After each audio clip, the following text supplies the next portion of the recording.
কি মাছ? মাছের নাম তো জানি না। রুই মাছ। দেখেন কত বড় একটা রুই মাছ। রুই মাছটা আপু দোহার থেকে নিয়ে আসছিল। ভাবি কেটে নিচ্ছে, আজকে এটা রান্না হবে। কি দিয়ে রান্না হবে? আচ্ছা, সেটা পরে দেখা যাবে ইনশাল্লাহ। দেখেন মাছটা কত বড়, মাশাআল্লাহ।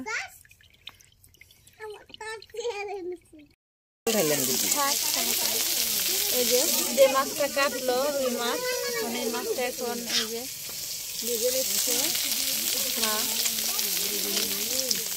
রান্না হবে এই যে ফুলকপি দিয়ে আর হচ্ছে বেগুন দিয়ে। এই যে মাছ ভাজা হয়ে গেছে।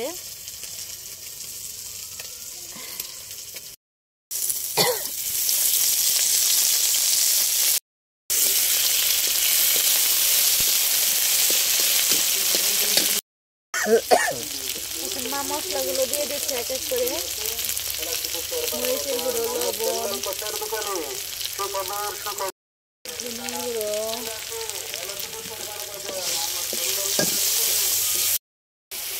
হলুদ গুঁড়ো দিয়ে দিল।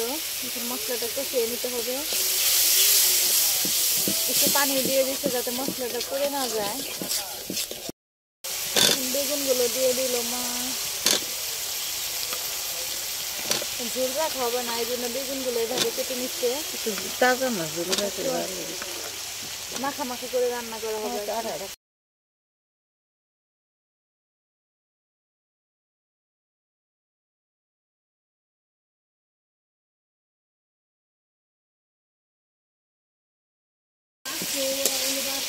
বেগুনটা মশলা দিয়ে আর কি ভালো করে কষিয়ে নিচ্ছে মা। ঝোল দিয়ে দিচ্ছে। বেশি ঝোল রাখা হবে না, অল্পই ঝোল রাখা হবে। গুলো দিয়ে দিচ্ছে এক এক করে। এটা হচ্ছে রুই মাছ, যেটা দেখালাম। এটা মাছটা আমার এতটা বেশি পছন্দ না, বাড়ির আর সবাই খুব পছন্দ করে বলছি সেটা।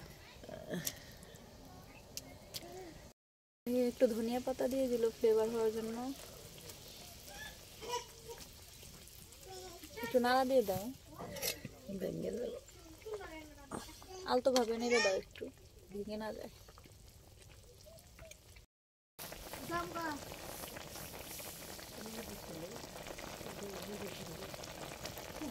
কাপড় চোপড় শুকিয়ে দিয়ে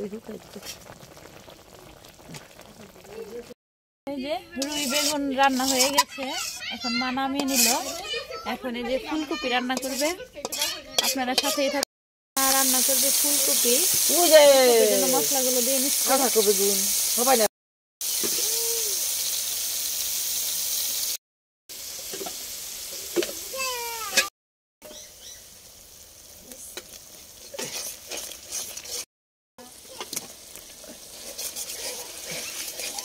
ফুলকপি হচ্ছে অল্প মাছ দিয়ে রান্না করবে, কারণ বেশি মাছ বেগুন দিয়ে রান্না করেছে। আর এটা হচ্ছে অল্প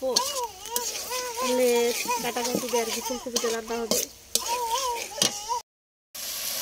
এটা হচ্ছে ফুলকপির ডাঁটা। ফুলকপির ডাঁটাগুলো আগে কষিয়ে নিতে হবে, কারণ এগুলো ফুলকপির তুলনায় একটু শক্ত থাকে। ডাঁটাগুলো আগে কষিয়ে নিতে হবে। ফুলকপির ডাঁটাগুলো খেতে আমার কাছে অনেক বেশি ভালো লাগে।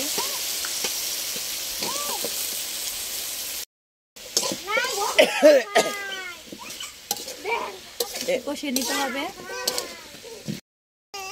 ডাঁটা কষানো হয়ে গেছে, এখন ফুলগুলো দিয়ে দিচ্ছে মা।